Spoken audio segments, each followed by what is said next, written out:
وہ آدمی جس میں تنہائی میں اللہ کا ذکر کیا، اللہ کو یاد کرنے بیٹھ گیا، کوئی دیکھنے والا نہیں تھا، وہ تنہا تھا، حجرے میں تھا، اپنے بند کمرے میں تھا، اپنے رب کو یاد کیا۔ اللہ کی یاد کرتے کرتے اس کی آنکھوں سے آنسو ٹپکنے لگے، اس کی آنکھیں آنسوؤں کا خراج دینے لگی۔ تو میرے اور آپ کے آقا و مولا نے فرمایا کہ یہ آنسو اتنے قیمتی ہیں، ان آنسوؤں کے بدلے میں قیامت کے دن اسے عرش الہی کا سایہ نصیب ہوگا، عرش الہی کا سایہ اسے نصیب ہوگا ان آنسوؤں کے بدلے میں۔ رومی علیہ رحمہ فرماتے ہیں جہاں پانی گرتا ہے وہاں سبزہ اگتا ہے، جہاں آنسو گرتے ہیں وہاں رحمت اترتی ہے۔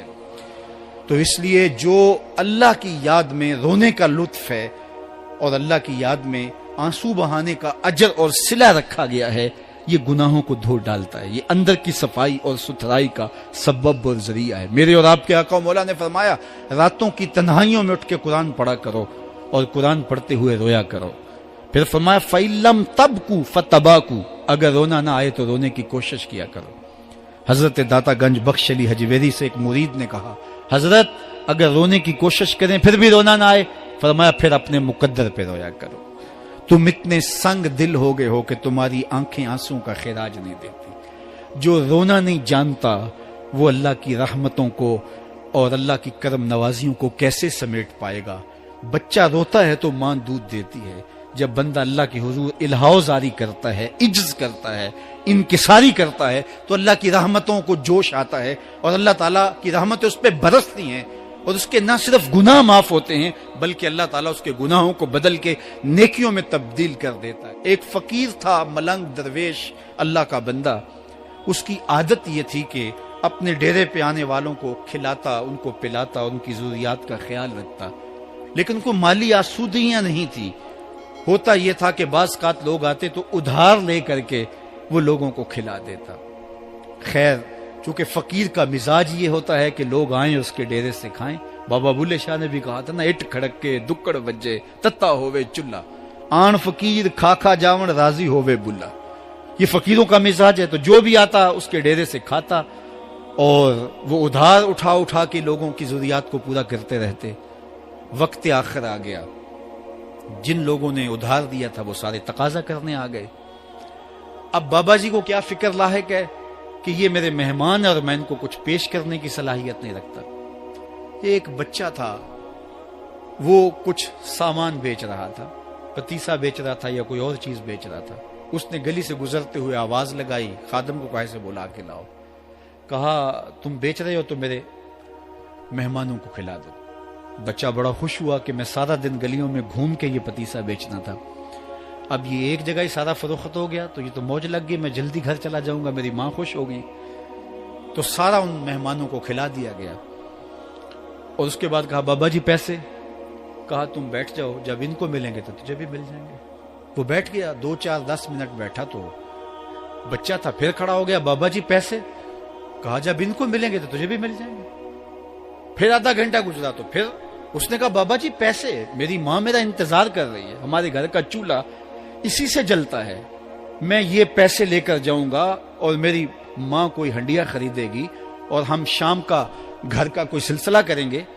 کہا بیٹا جب ان کو ملے گا تو تجھے بھی مل جائے گا۔ بچے نے رونا شروع کر دیا، یتیم بچہ تھا، اس کا سارا آسرا یہی تھا، اس نے رونا شروع کر دیا۔ جب بچہ رویا اللہ کی رحمت کو جوش آیا، کوئی مرید نذرانہ لے کے ان بزرگوں کے پاس آ گیا اور اشرفیوں کی بھری ہوئی تھیلی پیش کی۔ وہ اتنے پیسے تھے کہ اس بچے کو بھی دیے، جتنے لوگ آئے تھے سب کا قرض چکایا، کہا جاؤ گھروں کو۔ تو سب نے کہا بابا جی ہم صبح سے بیٹھے ہوئے تھے تو یہ نذرانہ دینے والا صبح سے نہیں آیا تو اب کیسے آ گیا؟ کہا صبح سے تمہارے اندر کوئی رونے والا نہیں تھا، ایک رونے والا آیا تو باقیوں کا بھی کام بن گیا۔ بعض اوقات کسی ایک شخص کی وجہ سے باقیوں کی خطائیں بھی معاف ہوتی ہیں۔ آج ہم اجتماعی طور پہ تا حد نظر اندر باہر اوپر نیچے اتنے لوگوں کے ہجوم میں اللہ کی بارگاہ سے یہ توقع رکھتے ہیں کہ مالک کتنے ہجوم میں کوئی ایک تو ہوگا جو تیرا لاڈلا ہوگا، کوئی ایک تو ہوگا جو تیرا بہت قریبی ہوگا، کوئی ایک تو ہوگا جس پہ تیری رحمتیں برسیں گی۔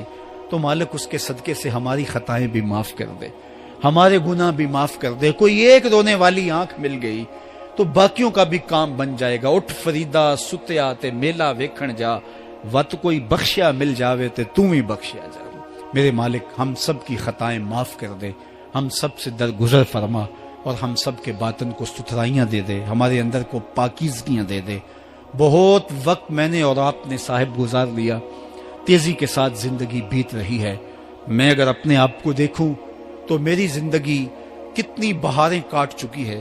اگر آپ اپنے آپ کو دیکھیں، کوئی 60 سال، کوئی 20 سال، کوئی 25 سال، زندگی تیزی کے ساتھ گزر رہی ہے۔ بندہ جب سوچتا ہے کہ میں 40 سال کا ہو گیا ہوں تو آگے میری زندگی کے اگر 30 سال بھی ہیں تو 30 سال تو کافی ہیں، لیکن وہ پیچھے اگر پلٹ کے دیکھے تو 40 سال یوں گزر گئے جس طرح چٹکی بجائی جاتی ہے۔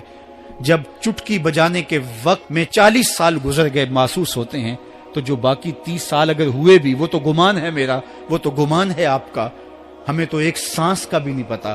پوچھا گیا زندگی اور موت کے بارے میں کیا خیال ہے؟ کہا فجر پڑی ہے، پتہ نہیں ظہر پڑھ سکیں گے یا کہ نہیں۔ کہا اتنی لمبی امیدیں لگائے بیٹھے ہو، کہا ظہر پڑی ہے، پتہ نہیں عصر پڑھنے کا موقع نصیب ہوتا ہے کہ نہیں۔ کہا یہ بھی طول عمل ہے۔ ایک بولا عصر پڑی ہے، پتہ نہیں مغرب پڑھ سکیں گے یا کہ نہیں۔ کسی نے کہا ایک رکعت پڑی ہے، پتہ نہیں دوسری رکعت بھی پڑھنا نصیب ہوتی ہے یا نہیں۔ کہا یہ سب تمہارے منہوں کی باتیں ہیں، میں تو کہتا ہوں ایک طرف سلام پھیرا ہے، پتہ نہیں دوسری طرف سلام بھی پھیر سکیں گے یا کہ نہیں۔ کیا موت اتنی قریب نہیں ہے؟ ہم نے اپنی آنکھوں کے سامنے لوگوں کو جدا ہوتے یوں نہیں دیکھا ہے؟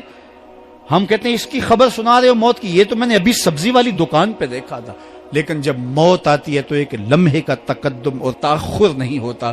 تو صاحب آئیے اپنی زندگی کو اللہ اور اس کے رسول کی راہوں پہ ڈالیں۔ آج وقت ہے، آج موقع ہے، آج توبہ کا دروازہ کھلا ہے، کل سب کچھ نہیں ہوگا۔ آج اس کی رحمتیں آواز دے رہی ہیں، آج وقت ہے، وقت پر کافی ہے ایک قطرہ بھی آب خوش ہنگام کا، جل گیا جب کھیت برسا می تو پھر کس کام کا۔ اب آئیے سنیے، اس کائنات کے اندر ہمیں وہ خواتین ملیں گی جو پردے کے پیچھے تھی، لیکن پردے کے سامنے ماں نہیں آئی، عبد القادر جیلانی آئے۔ ماں پردے کے پیچھے تھی، پردے کے سامنے فرید الدین گنجے شکر آئے۔ ماں پردے کے پیچھے تھی، مہر و ماں نے بھی آنچل نہیں دیکھا، لیکن پردے کے سامنے کربلا میں حسین ابن علی آئے۔ تو یہ پردے کے سامنے آئے، وہ پردے کے پیچھے تھی۔ تو جب مائیں پردے کے پیچھے ہوں تو پھر بیٹے جو ہیں وہ پردے کے سامنے آ کے وہ نقش ثبت کرتے ہیں کہ جو لوگوں کے زندگی کے نقوش کو جو ہے وہ اجال دیتے ہیں اور تقدیر بدل دیتے ہیں۔ تو اس لیے ماؤں کی ذمہ داریاں گھر سنبھالنا ہے۔ جب مائیں گھر سنبھال لیتی ہیں تو بیٹے بہر و بر سنبھال